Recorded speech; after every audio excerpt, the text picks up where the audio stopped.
Hi everybody, it is time again for Meals with Melissa, and I apologize for the lighting. I'm actually in a hotel room because I'm traveling for work. So, case in point, guys, you can travel and still remain healthy. You just have to do a little bit of planning. I'm going to Vegas next week, but I'm staying at a Residence Inn so I can do my own shopping and make my own food. It really does work, guys. You just have to prepare and know really how to go about it, and I've been doing it for a little while. So today's recipe is awesome because, you know, one of my current goals is each week or each couple of weeks to try a new vegetable or try to find a way to make a vegetable more appealing to my family because, you know, I really find that that's a big struggle for most families, that they just don't get enough nutrient-dense food. So, you know, we're talking the vitamins and minerals that come in vegetables is super important.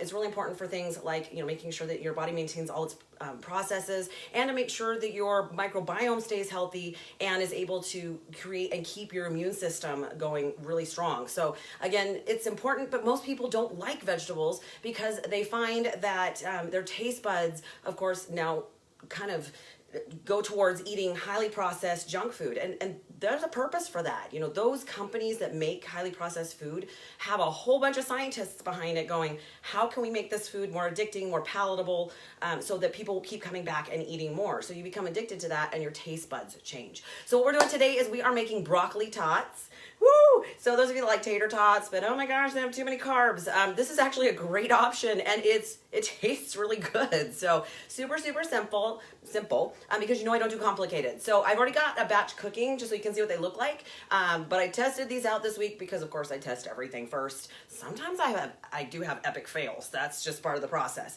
So what I'm going to do, I'm only making a very small batch, but I'm going to give you the amounts of the full batch just because it's just too hard to break it down to whatever you're going to do. Like I said, I kind of made a small batch so you can see them when we're done. But the first thing I'm going to do is take broccoli florets that have already been cut. The recipe calls for 12 ounces, but like I said, I'm doing a small batch.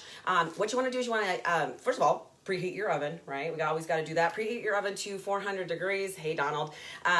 Believe it or not, I just didn't make the connection when I booked my hotel. I'm staying at a Town Place Suites, and the downside is there's no oven. So I have brought my lovely toaster oven with me today. Actually, it's working out just fine. So I've got my oven preheating to 400. I actually have water boiling on the stove because I'm going to blanch my broccoli. So I don't want it steamed. I don't want to cook it long enough that it gets soft. I actually want it to still be a little tender and crunchy. So I'm going to throw that in my pot really quick over here. Okay, I'm going to set the timer because I'm only going to blanch it for 2 minutes. So timer, 2, and go. Okay, I'm going to actually throw a lid on that. Just make sure that the boiling comes back up.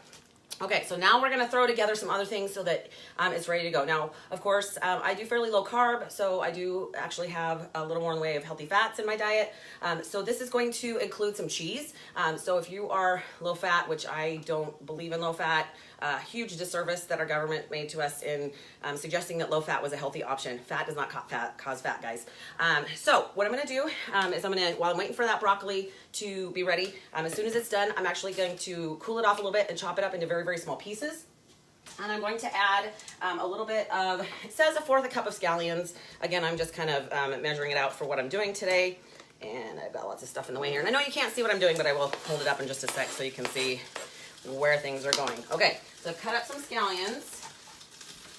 Take that off there because it's just making too much noise. So cut green onions, super easy to find at your grocery store.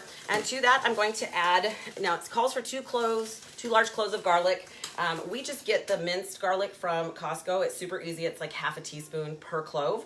And like I said, I'm making a small batch, so I don't really need it, but it does call for 2 large cloves. Like I said, you can mince it up if you want to do that on your own. Not that I'm lazy, I just have better things to do than to spend time on that or drag out my food processor. So there we go. All right, we're also going to add to that 1 cup of cheddar cheese. I like to finely grate mine so that it goes a little bit further. And again, I'm not putting a full cup in there, but I am going to put plenty of cheddar cheese. Love it. Also, alongside the egg that I'm going to add here in a second, it acts kind of as a binder. So far I've got the green onions. Like I said, the lighting in here is horrible, so I really apologize for that. But and then it's also waiting for my broccoli that'll be ready in just a few minutes here. Okay, so cheddar cheese, a beaten egg. Okay, and I do have that here. So I'm going to throw that in. And here in just a second, I'm going to take, there we go. There's my timer. So I'm going to take the broccoli off the stove. I'm just gonna drain that. And then just to cool it off a little bit faster, I'm actually gonna throw it in a bowl and throw it in the freezer for just a sec, because then it'll cool off much, much faster. Good thing is these places carry some stuff, so I can make some stuff work. Okay. So I'm gonna throw that in the freezer alongside. Freezer actually works great because it cools it down super fast, and I do need it cool in order to work with it. Now here's my already pre-made batch of what we're gonna throw in the oven here in just a second. So, okay, so I've got the cheese, got the egg thrown in there. Like I said, the egg acts as a binder. I use whole eggs. You could use egg whites, but again, this tends to be a better option if you're trying to go more low carb than it is if you're trying to go low fat. Okay, so to that, it says to add breadcrumbs. It says 1 cup of breadcrumbs. Now, I'm not gonna use breadcrumbs because again, I wanna make a lower carb option. Yeah, we just tend to be pretty much gluten-free at my house. So I'm actually using chicharrones, pork skins. So I ground them up in my Ninja processor earlier so that they're ready to go. So I can throw that in there. And again, I'm making a smaller batch, so it's not gonna be a full cup, but it works great. It still gives it that texture and the crunch that breadcrumbs would give to it. Again, kind of provides a little bit more of that binder aspect of it. Okay, so I'm just gonna mix that up. I'll get a fork in here in just a minute. And to this, I'm gonna add a little bit of salt and pepper, right? Just for a little bit of seasoning. Brought it. I'm pretty proud of myself for this. Bring stuff with me. Do this from wherever I'm at. Now, next Saturday, I will not be doing Meals with Melissa. I will be coaching a competition in Spokane, Washington. We have a couple bikini girls there, so yeah, just not an option. We'll be staying at a hotel, but I won't have a kitchen. So that's pretty much my biggest issue. All right, so we got some salt and pepper in there. Okay, the only other thing that I need to add to that, and again, I will include the recipe down below. The only thing I'm gonna add to that is I'm actually gonna add a little bit of hot sauce. You don't have to. You could add sriracha. Just again, watch out for, you know, anything that has added sugars in it, because that kind of defeats the purpose. But if you don't like, you know, a little spicier, you don't have to. You have enough. It doesn't act as a binder, so you don't really need that. But it's actually pretty good. Benefit too. This day and age, you can actually find a lot of great dips for this. So most of us like to dip our tater tots in ketchup or something to that effect. Well, these days you can get a sugar-free option. G. Hughes makes a great barbecue sauce, sugar-free, and also a great ketchup that's also sugar-free. Now, I've tasted some of the other brands out there that I will not mention at this moment. Not a fan. I really feel like a lot of them start to really taste chemical, and they're starting to add, there's still a lot of additives and preservatives. You still have to count those as a processed option. So keep that in mind.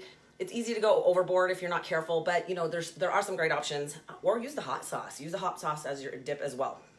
Okay, so I'm gonna grab my broccoli. Okay, now that it's cooled a little bit, I'm gonna just chop it up in really finely small chunks. Okay, super easy to do. You don't have to get out your food processor or anything crazy.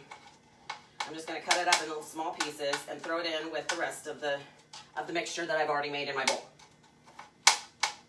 Okay.